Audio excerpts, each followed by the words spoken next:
Sejam todos bem-vindos a essa aula de Química. Eu sou a professora Mari Silva e hoje eu vou dar exemplos de como resolver um cálculo estequiométrico, né? No caso aqui a gente vai trabalhar estequiometria, casos gerais.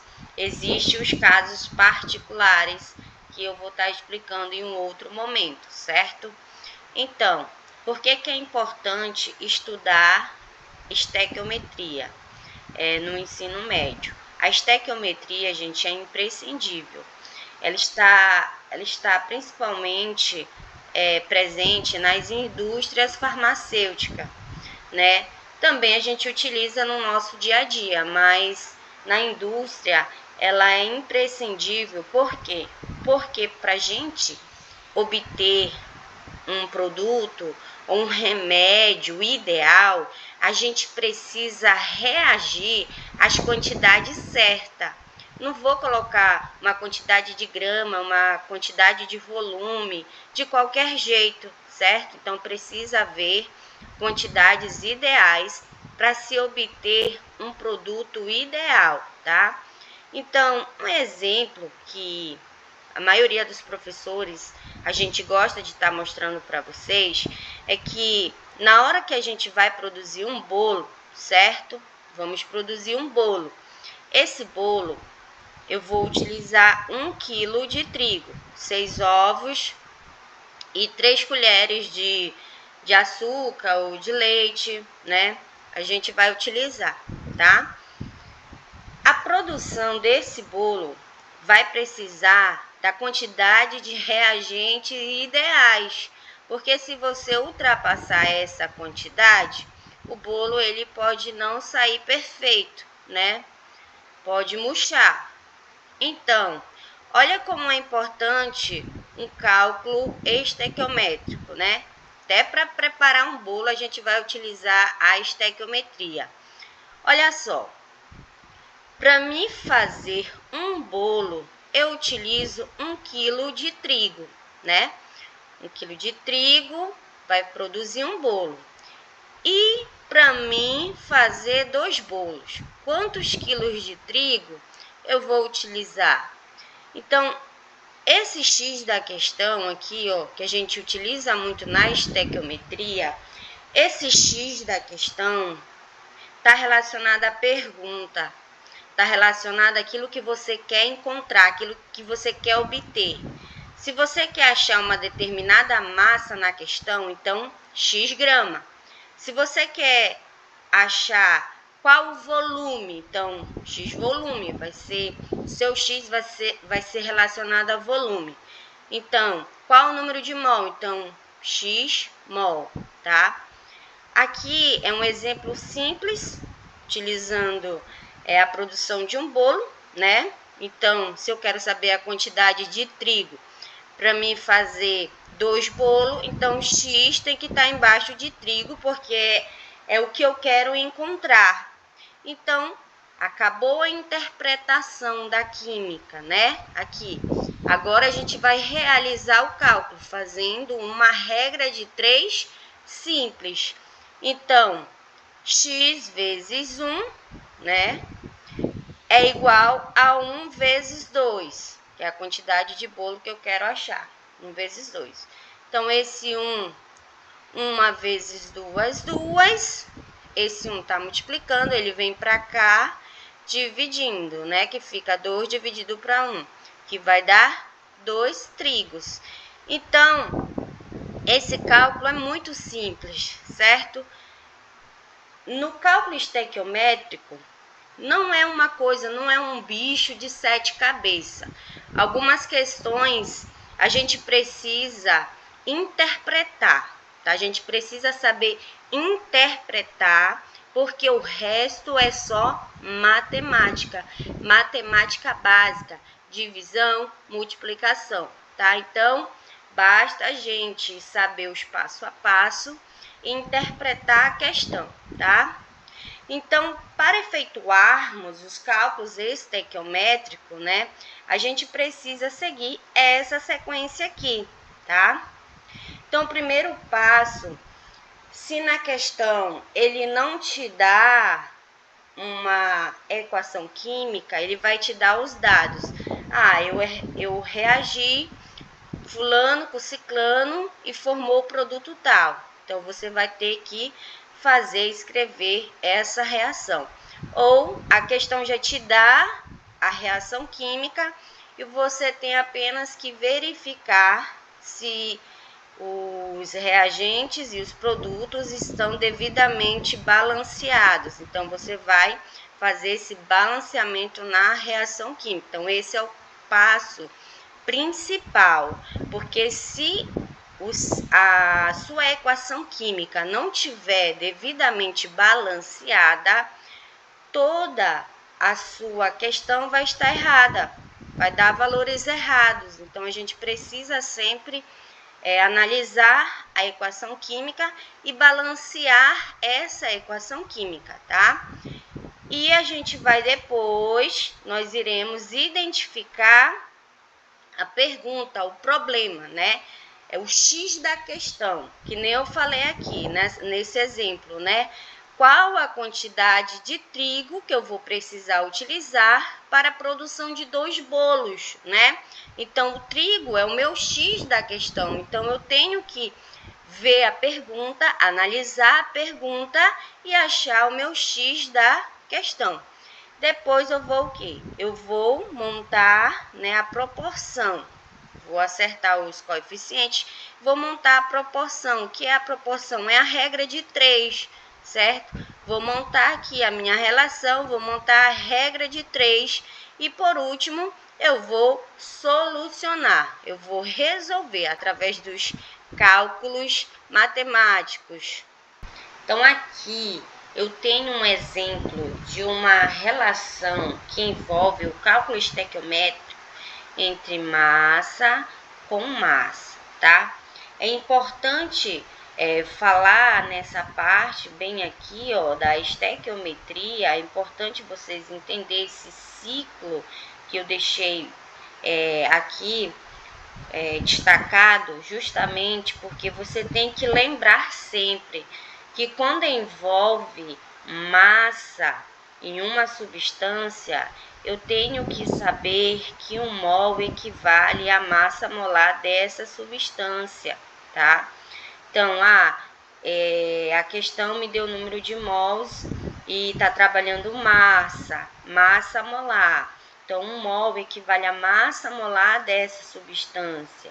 Que quando você trabalha moléculas ou partículas que eles te dão na questão, então um mol equivale a 6,02 vezes 10 a 23 moléculas, tá? Então, toda vez que falar moléculas, toda vez que falar partícula em uma questão, você vai estar utilizando esse valor, 6,02 vezes 10 a 23, tá? E também, quando se fala em volume nas CNTPs, equivale a 22,4 litros. O que é CNTP, professora? CNTP são condições normais de temperatura e pressão, certo? E que se uma determinada questão, certo? Ela te pedir para você achar um volume e esse volume não tiver nas CNTPs, aí você vai utilizar a lei dos gases, você já não vai mais utilizar esse valor, 22,4 litros. Mas isso também vai ser um exemplo que eu vou estar explicando em outro momento, tá? Então, bora aqui voltar aqui para nossa questão. Primeiro passo para a gente realizar o cálculo estequiométrico é analisar a reação química. Eu tenho essa reação química, né, aqui, certo? Tudo que está para cada célula são os meus reagentes e tudo que está depois aqui dessa seta são os meus produtos, tá? Então, vamos lá. Primeiro passo, a gente tem que ver se essa equação está balanceada corretamente. Então, de cara dá para ver aqui, ó, que esse carbono aqui, ele só tem 1. E aqui eu tenho quantos carbonos? Desse lado dos reagentes, eu tenho 2 carbonos. Então, essa equação química não está balanceada. Então, bora lá balancear essa equação química. Então, se aqui eu tenho 2 carbonos, aqui também eu vou ter que ter 2 carbonos. Então, eu tenho que colocar o coeficiente aqui, certo? Que multiplicado por 1 de 2. Então, eu vou colocar 2. 2 vezes 1, 2. Ok. Agora, eu vou analisar o hidrogênio, né? Hidrogênio. Olha, lembra lá a regrazinha de método de tentativas que a gente vai seguir essa ordem aqui. Então, a gente deixa sempre o oxigênio por último. Então, o hidrogênio aqui, eu tenho 5 e aqui eu tenho mais 1. Então, 5 mais 1 vai dar 6 hidrogênio. E aqui eu tenho apenas 2. Então, basta colocar 3 bem aqui, que 3 vezes 2 vai dar 6. Então, agora, quantidade de hidrogênio ok, certo? Carbono, hidrogênio ok. Agora, falta apenas o oxigênio. Oxigênio aqui, eu tenho do lado dos produtos 2 vezes 2, que vai dar 4. 4 oxigênio, mais desse outro lado aqui dos meus produtos, eu tenho, a partir do momento que eu coloquei 3 aqui, alterou a quantidade do oxigênio. Então, 3 vezes 1, mais 3 oxigênio, que vai dar um total de 7 oxigênio do lado dos meus produtos. E aqui eu tenho um oxigênio, né? Mais 2 oxigênio aqui. Esse oxigênio, ele está sozinho aqui. Então, é mais fácil mexer com ele, porque se eu for colocar qualquer valor aqui, vai estar alterando os demais elementos dessa molécula, dessa substância aqui, né? Então, eu preciso colocar um valor bem aqui, que multiplicado por 2 de 6, porque como eu tenho um bem aqui, somando com 1 vai dar 7, para igualar com os meus produtos. Então, eu vou colocar 3, porque 3 vezes 2 é 6, 6 oxigênio, mais 1 que está bem aqui, né? Mais 1 vai dar 7. Então, agora, a minha equação química está toda balanceada, ok?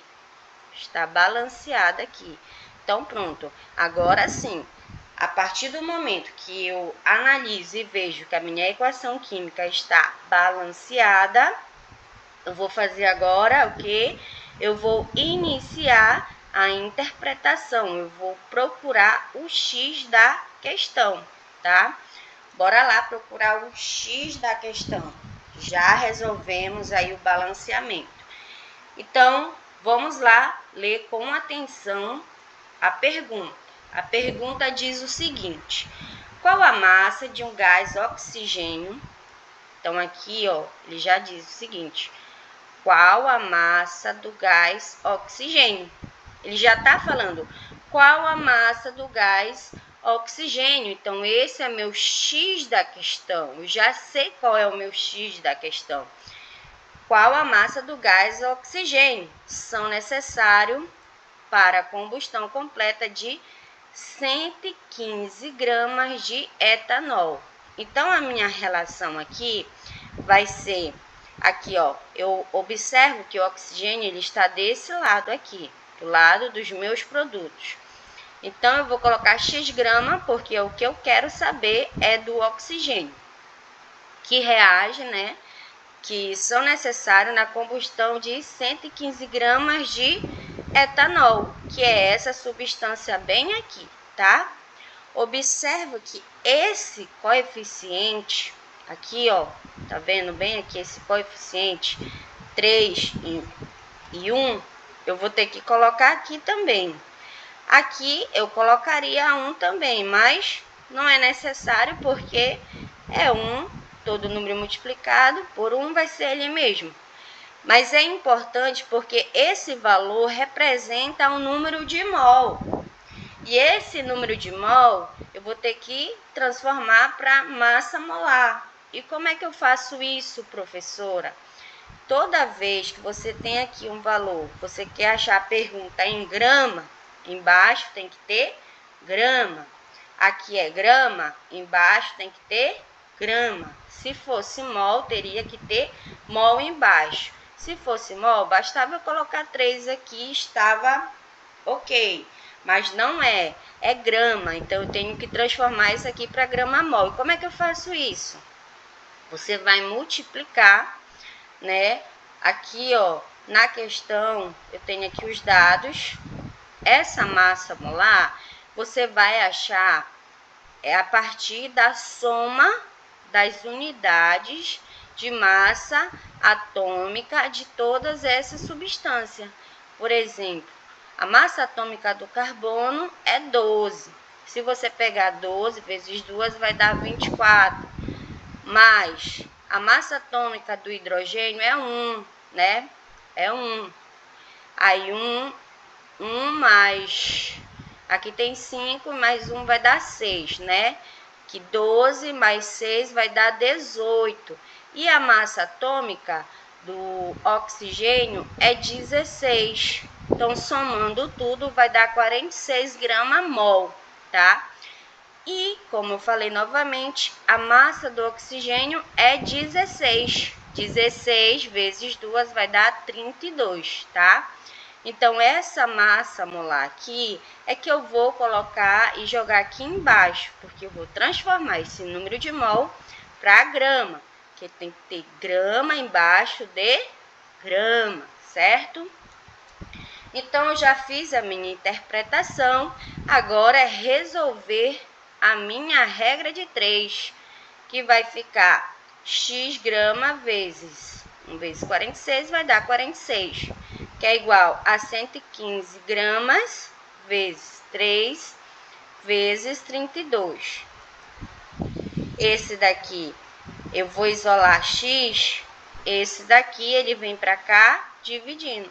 Eu multipliquei, né? 3 vezes 32 vai dar 96 gramas-mol, vezes 115 dividido por 46. Esse aqui, já que eu vou isolar x, ele está multiplicando, ele vem para cá dividindo. Então, o valor que eu quero, né, a resposta é 240 gramas, tá? Então, fechou aqui essa questão. Então, lembra, galera, toda vez que for trabalhar uma relação massa com massa, você vai ter que transformar esse número de mol para grama. Grama embaixo de grama, mol embaixo de mol, volume embaixo de volume. Toda vez que você está trabalhando, quer achar o seu x grama, você embaixo tem que colocar o valor, o número de mol que ele te dá na equação química, né? Vezes a massa molar dessa substância. E a massa molar dessa substância você vai achar somando as massas unitárias, as massas atômicas de cada elemento químico. Vai achar a massa atômica de cada um desses elementos e depois soma tudo e joga aqui, ok? Vamos lá agora para o próximo exemplo. O próximo exemplo aqui é uma relação de mol com volume, tá? De mol com volume. Então, bora lá ler a questão, tá? A questão diz o seguinte: calcule o volume de CO2 consumidos nas CNTPs, ou seja, calcule o volume de CO2. Então, esse é o meu X da questão. Esse é o que eu vou encontrar. Vai ser o meu X volume. Isso aqui é o que eu quero encontrar, é o volume de CO2. Tá vendo? A pergunta na questão, ela já vai te informar o que é que você tem que fazer. Ele diz o seguinte, ó, consumido nas CNTPs. Eu sei que toda vez que falar em CNTP, eu vou sempre utilizar 22,4 litros, tá? Essa equação, ela já está balanceada. Por que que eu sei que ela já está balanceada? Olha, aqui C6. 6 vezes 1, 6. Você já vê os coeficientes na frente das substâncias, ó. Então, essa equação já está balanceada, ok? Então, eu quero saber, ó, calcule o volume de CO2. Onde é que está CO2? Tá bem aqui, ó. Então, esse é meu X litro, X volume, que é o que eu quero encontrar, né? Consumido nas CNTPs em litros, na formação de 5 mol de glicose. Então, onde é que eu tenho essa substância aqui, ó, a glicose, C6H12O6? Ela está bem aqui, ó. Então, esse 5 mol tem que estar embaixo dela, tá? Embaixo dela, da glicose. E o X, que é o que você quer achar, X volume, o X litro de CO2 tem que estar embaixo dele, tá? Embaixo dele. Se ele tivesse falando em gás oxigênio O2, aí esse 5 mol não ficaria aqui na glicose, sim no O2, mas ele está falando, a questão está dizendo aqui na glicose. Então, você tem que colocar esse 5 mol embaixo da glicose, certo? Então, bora lá. Vocês observam que bem aqui tem 1. Então, aqui eu tenho 1 mol, certo? Aqui eu quero achar volume. Então, volume tem que estar aqui embaixo, volume. E eu sei, aqui ó, aparece 6 mol, tá? 6 mol. E eu sei que toda vez que eu for querer transformar mol para volume, basta eu pegar esse valor de mol e multiplicar por 22,4 litros. Então, tá aqui, ó, 6 mol, que é o que ele me dá no balanceamento aqui da questão. Tenho 6 mol dessa substância aqui, de CO2, né? Vezes 22,4 litros, que é o que eu quero achar, tá? Então, morreu aqui a interpretação da questão. Agora, basta fazer a regra de 3 simples. Vai ficar x vezes 1 é igual a 5 vezes 6 vezes 22,4 litros. Então, 5 mol é igual a 134,4 litros. Pego esse daqui, tá multiplicando, ele vem para cá dividindo. Então, x é igual a 672 litros de CO2, tá? Então, morreu a questão aí. Então, sempre prestar bem atenção e ler a questão com atenção, ok? Vamos lá para o próximo exemplo. O próximo exemplo é uma relação de mol com mol, tá? Então, a questão diz assim, ó, dada a equação química balanceada. Então, a questão já está me dizendo que essa equação química aqui, ela já está toda balanceada, ok? Ela já está toda balanceada. Então, ótimo, já facilita já, né, a nossa resolução desse cálculo. Então, vamos lá para a interpretação, vamos lá entender, vamos achar o X da questão, né? Então, bora lá, ler com atenção. Sabendo que o cobre metálico reage completamente com 3,2 mols de NH3. Então, ele já me deu esse dado aqui, ó. 3,02 mol de NH3. Onde está esse NH3? Tá bem aqui, ó. Tá?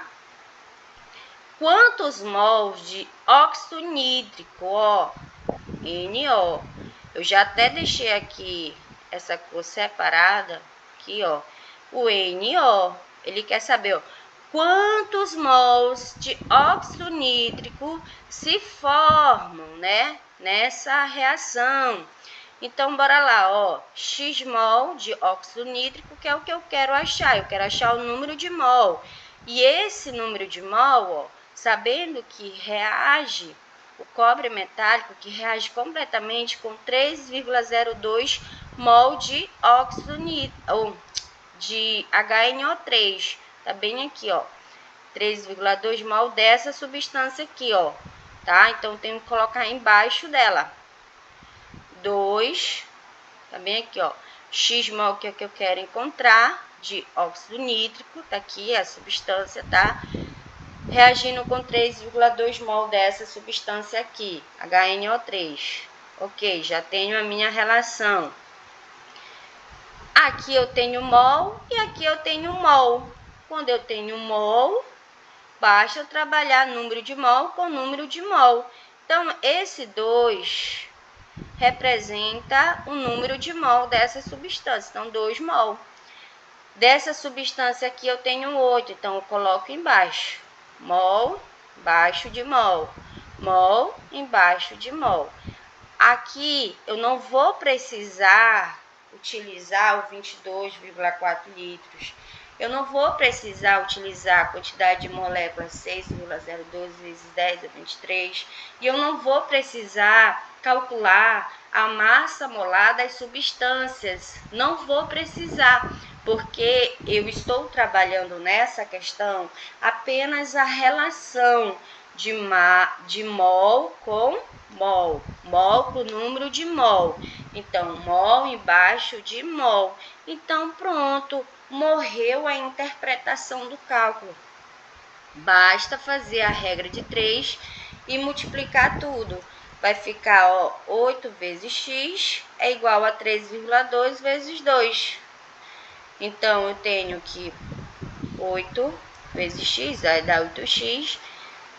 Multiplicando 3,2 vezes 2 vai dar 6,4. Esse daqui está multiplicando, ele vem para cá dividindo. Então, meu número de mol é igual a 0,8 mols, tá? Então, por hoje é só, pessoal. Eu finalizo aqui com esse exemplo, tá? Em outro momento, eu vou estar explicando alguns exemplos de estequiometria, casos particulares. Espero que vocês tenham gostado. Tchau, tchau!